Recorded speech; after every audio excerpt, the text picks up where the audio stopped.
Hello students, how are you?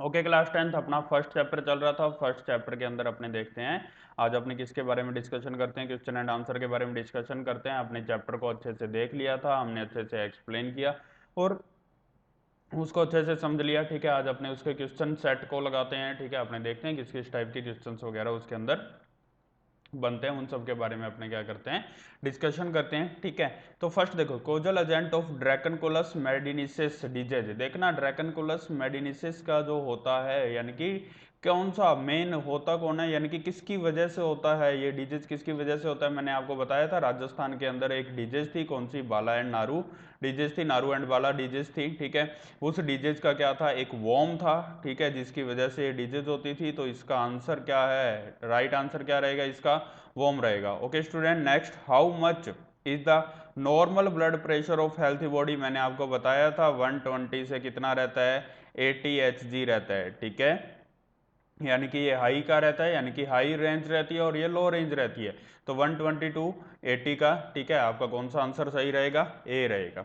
Tobacco belongs to which family. तो tobacco कौन सी family से बिलोंग करता है, सोलेनेसी फैमिली से बिलोंग करता है। हमने रीड किया था टोबैको के अंदर काफी 1 to 8% तक एल्केलॉइड्स इसके अंदर प्रेजेंट होते हैं। और ये कौन सी फैमिली से बिलोंग करता है, सोलेनेसी से ये क्या करता है, मेनली बिलोंग करता है। Main ingredient of alcohol, alcohol का मैंने आपको बताया था C2H5OH, जो कि मेन इंग्रेडिएंट रहता है, जिसकी वजह से ये एल्कोहल बनता है। ठीक है, तो इसका सही राइट आंसर क्या रहेगा, ए ऑप्शन रहेगा, C2H5OH। Which disease is called by the deficiency of iodine. हमने स्टार्टिंग में पढ़ा था मिनरल मालन्यूट्रिशन के अंदर, हमने इस टॉपिक को डिस्कशन किया था कि अगर जैसे कैल्शियम की डेफिशिएंसी होती है तो डिजीज कौन सी होती है, टेटनी डिजीज होती है, यानी कि वीक ऑफ बोन्स। ठीक है, बोन्स का क्या होना, वीक हो जाना। ठीक है, उसके बाद में हमने देखा था कि जैसे आयरन है, तो अगर आयरन की डेफिशिएंसी होती है तो एनीमिया होता है, और अगर आयोडीन की डेफिशिएंसी होती है तो कौन सी डिजीज होती है, गोइटर। कौन सी डिजीज होती है, गोइटर। ओके स्टूडेंट्स, इतना क्लियर है आप सभी को?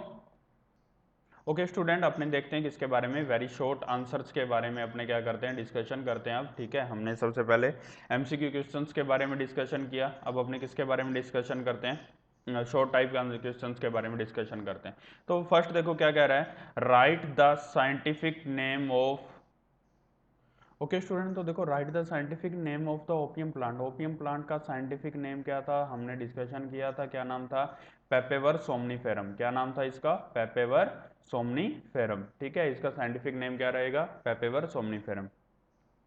What is the reason for fatty liver disease, हमने अल्कोहल के अंदर रीड किया था। ठीक है, absorption of alcohol in excess amount, जब अल्कोहल को काफी ज्यादा अमाउंट में लिया जाता है तो कौन सी डिजीज हो जाती है, फैटी लिवर डिजीज हो जाती है, यानी कि लीवर के अंदर स्वेलन आना शुरू हो जाता है। Okay student, what is the harmful ingredient found in tobacco, tobacco के अंदर हार्मफुल इंग्रेडिएंट कौन से होते हैं। तो ध्यान में रखना, इसके अंदर एक एल्कोलॉइड प्रेजेंट था, कौन सा, निकोटीन। ये निकोटीन क्या होता है, काफी ज्यादा हार्मफुल होता है। ठीक है, हमने रीड किया था। Right the name of the blood pressure measuring, तो ब्लड प्रेशर बीपी को किससे मेजर किया जाता है, हमने डिस्कशन किया था, सफाइग्नो मैनोमीटर। ठीक है, क्या नाम था उसका, सफाइग्नो मैनोमीटर। ठीक है, जिसके थ्रू हम क्या करते हैं, अपने ब्लड प्रेशर को क्या किया जाता है, मेजर किया जाता है। Write the name of the causing agent of dracunculus. ठीक है, तो ध्यान में रखना क्या होता है, ड्रैकनकुलस मेडिनिसिस। ठीक है, इसके वॉर्म का क्या नाम था, कोजिंग एजेंट वॉर्म था। ठीक है, ऊपर हमने एमसीक्यू के अंदर डिस्कशन किया था, और यहाँ पर इसका फुल नेम क्या रहेगा, ड्रैकनकुलस मेडिनिसिस। ओके स्टूडेंट, क्लियर हुआ आप सभी को इतना? ओके स्टूडेंट, अब अपने शॉर्ट आंसर टाइप के बारे में देखते हैं। फर्स्ट क्वेश्चन क्या कह रहा है हमारा, what do you mean by balance diet and mall nutrition. Balance diet और माल न्यूट्रिशन से आप क्या समझते हैं।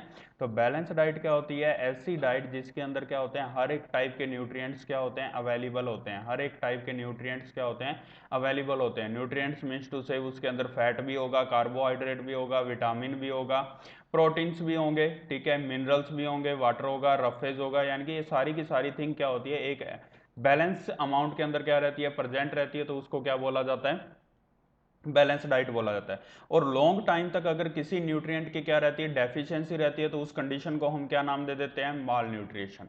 हमने पढ़ा था जो माल न्यूट्रिशन होते हैं वो मेनली कितने टाइप के अंदर होते हैं, 3 टाइप के अंदर होते हैं। कौन कौन से होते हैं, प्रोटीन माल न्यूट्रिशन, मिनरल माल न्यूट्रिशन और विटामिन माल न्यूट्रिशन। ओके स्टूडेंट, सबके बारे में हमने रीड किया था।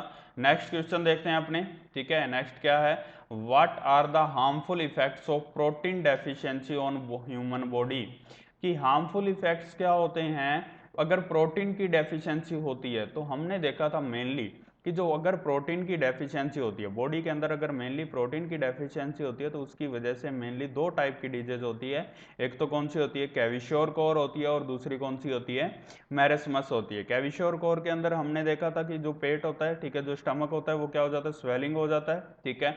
बॉडी ब्लैक आ जाएगी, यानी कि बॉडी का कलर सारा का सारा कैसा हो जाएगा, ब्लैक हो जाएगा, ड्राई हो जाएगी, स्किन क्या हो जाएगी, पैची स्किन हो जाएगी, ठीक है। और जो आंखें होती है वो अंदर को धस जाती है, ठीक है। वेरेज मैरस्मस के अंदर हमने क्या देखा था, जो स्टमक है वो अंदर को चला जाएगा, बॉडी बिल्कुल ड्राई हो जाएगी, बिल्कुल सूख जाएगी, ठीक है। और स्पॉटी स्किन हो जाएगी, स्पॉटी मीन्स टू से यानी कि उसके ऊपर धब्बे पड़ जाएंगे, ठीक है। और क्या रहेगा उसके अंदर, यानी कि ब्लड की डेफिशिएंसी रहेगी, ठीक है। ये सारी की सारी थिंग्स रहेगी, और स्पेशली जो आई है वो क्या रहेगी, बाहर को आ जाएगी। ओके स्टूडेंट्स, ये सब हमने किसके अंदर देखा था, प्रोटीन की डेफिशिएंसी के अंदर देखा था। What should be the qualities of drinking water, एक ड्रिंकिंग वाटर की क्वालिटीज क्या होती है, मैंने आपको अच्छे से एक्सप्लेन किया था। पीएच मेंटेन्ड होना चाहिए, ठीक है। वाटर का पीएच वैल्यू क्या सी होनी चाहिए, मेंटेन्ड होनी चाहिए। ऑक्सीजन अच्छी अमाउंट के अंदर डिजोल्व होनी चाहिए। किसी भी टाइप के हार्मफुल माइक्रोब्स उसमें प्रेजेंट नहीं होने चाहिए। नेक्ड आई से दिखने वाला कोई भी वेस्ट उसके अंदर प्रेजेंट नहीं होना चाहिए। इन सब के बारे में हमने क्या किया था, अच्छे से डिस्कशन किया था कि ड्रिंकिंग वाटर की क्या क्या क्वालिटीज होनी चाहिए। Next question, write down the harmful effects of contaminated water. Contaminated water के हार्मफुल इफेक्ट्स क्या हैं, कि अगर कोई भी जो वाटर है अगर वो कॉन्टिमिनेट होता है, कॉन्टिमिनेट मीन्स टू से यानी कि अगर वो पोल्यूटेड हो जाता है, ठीक है, यानी कि कुछ ना कुछ मिक्स हो जाता है और वो पीने लायक नहीं रहता, तो उसके क्या इफेक्ट्स रहते हैं। तो उससे हमने देखा था काफी टाइप की डिजीज होती है उससे, ठीक है।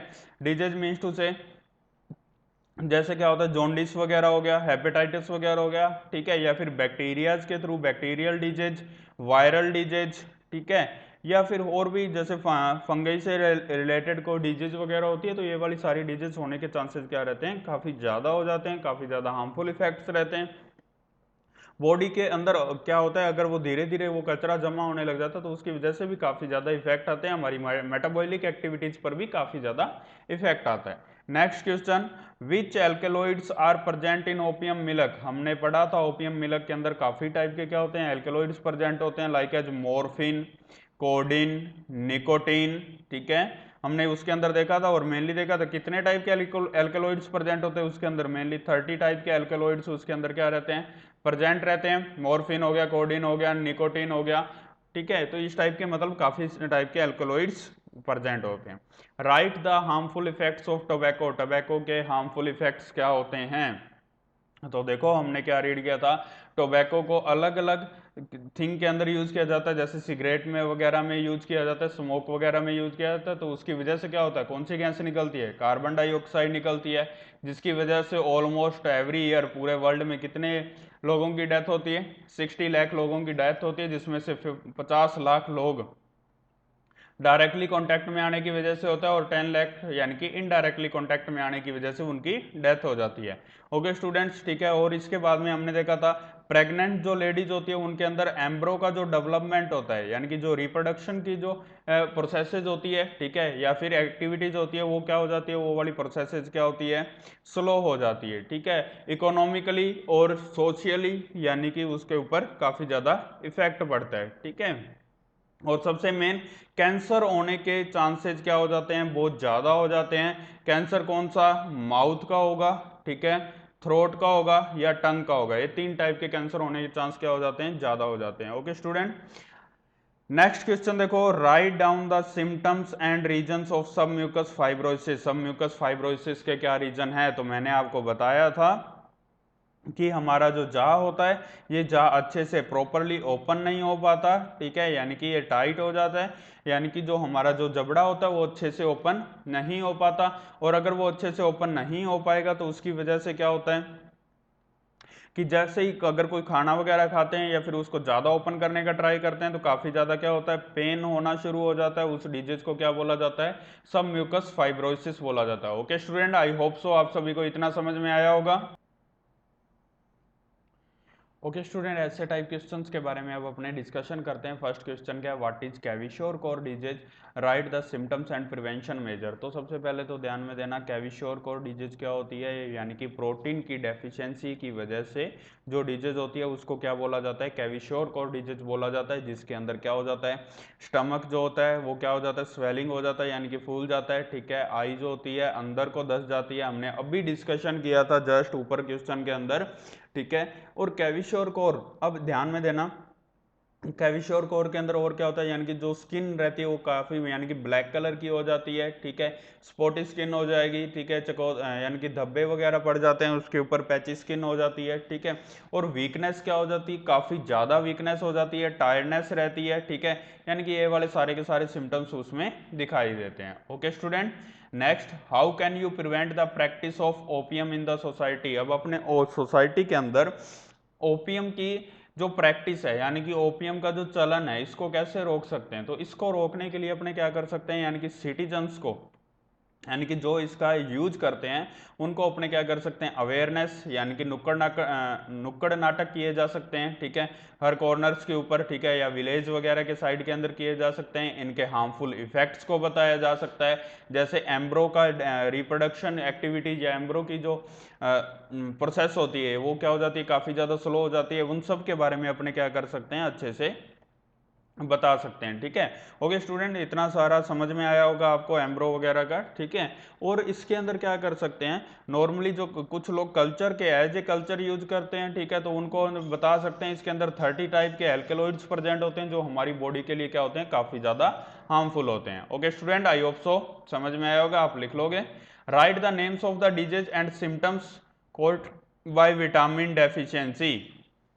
विटामिन की डेफिशिएंसी की वजह से कौन कौन सी डिजीज होती है और कौन कौन से सिम्टम होते हैं, तो हमने चैप्टर के स्टार्टिंग में ही एक टेबल को डिस्कशन किया था, जिसके अंदर vitamin A, B1, B2, B3, C, D, सी से स्कर्वी, डी से रिकेट, ठीक है, B1 से बेरीबेरी, ए से रेटिनॉल, इन सब के बारे में हमने डिस्कशन किया था। ठीक है, तो आपको उस टेबल को अच्छे से ड्रॉ करना है। ठीक है, describe the harmful effects of cold drink on our body. तो कोल्ड ड्रिंक के ऊपर क्या, कोल्ड ड्रिंक का हमारी बॉडी के ऊपर क्या क्या इफेक्ट पड़ता है। तो कोल्ड ड्रिंक के अंदर फॉस्फोरिक एसिड होता है जो कि हमारे टीथ को क्या कर देता है, यानी कि टीथ को खत्म करने, यानी कि उसको कोरोड करने में कोरोड कर सकता है, इतना ज़्यादा उसका पावर होती है, स्ट्रेंथ होती है। उसके अंदर बोरिक होता है। ठीक है, बोरिक, रेथ्रोबोरिक। ठीक है, यानी कि ये वाले सारे के सारे उसके अंदर एसिड्स प्रेजेंट होते हैं जो कि हमारे डाइजेशन के ऊपर इफेक्ट डालते हैं। ठीक है, और वो 0 डिग्री तक उसको फ्रीज नहीं हो पाता कोल्ड ड्रिंक। ठीक है, जो कि हमारी बॉडी के ऊपर इस उस केमिकल का काफ़ी ज़्यादा इफेक्ट आता है। ठीक है, हमारी डाइजेशन, हमारे इरिटेशंस वगैरह, एनेक्जिटी, एंगर वगैरह, ये वाली सारी की सारी थिंग्स वगैरह किसकी वजह से आती है, ये कोल्ड ड्रिंक की वजह से आती है। Right an article on adulteration of food products. Food product के अंदर जो अडल्ट्रेशन हो रहा है उसके बारे में हमें क्या करना है, डिस्कशन करना है। तो देखो, अडल्ट्रेशन का जो होता है, यानी कि फूड प्रोडक्ट्स के अंदर अडल्ट्रेशन हमने देखा था, मिल्क के अंदर होता है, स्पाइसेस के अंदर होता है। ठीक है, काफी ज्यादा अमाउंट के अंदर क्या होता है, अडल्ट्रेशन होता है। इसके रिलेटेड क्या किया गया था, फूड को लेकर एक एक्ट भी, यानी कि फूड अडल्ट्रेशन एक्ट 1954 को भी क्या किया गया था, पास किया गया था। तो इन सब के बारे में हमने क्या किया था, अच्छे से डिस्कशन किया था, उसी के बारे में आपको इसका आंसर लिखना है। जैसे मिल्क के अंदर मिल्क पाउडर मिक्स कर देते हैं, वाटर को मिक्स कर देते हैं, जैसे चिली पाउडर के अंदर ब्रिक पाउडर को मिक्स कर दिया जाता है। ठीक है, पपेया सीड्स को मिक्स कर दिया जाता है। ठीक है, ब्लैक पेपर में। तो इन सब के बारे में आपको नोट करना है, कोल्ड ड्रिंक वगैरह के ऊपर जो इफेक्ट आया था वो सब के बारे में। Explain the losses due to mineral malnutrition. तो मिनरल का हमने डिस्कशन किया था, क्या था कि मिनरल की वजह से क्या होता है, काफ़ी ज़्यादा इफेक्ट आते हैं। जैसे आयरन, आयरन की अगर डेफिशिएंसी होती है तो एनीमिया डिजीज होती है। कैल्शियम की डेफिशिएंसी होगी तो बोन्स काफ़ी ज़्यादा वीक होती है। ठीक है, और फिर उसके बाद में क्या रहता है, आयोडीन की अगर डेफिशिएंसी होती है तो उसकी वजह से कौन सी डिजीज होती है, गोइटर डिजीज होती है। तो मिनरल के माल न्यूट्रिशन के बारे में आपको लिखना है।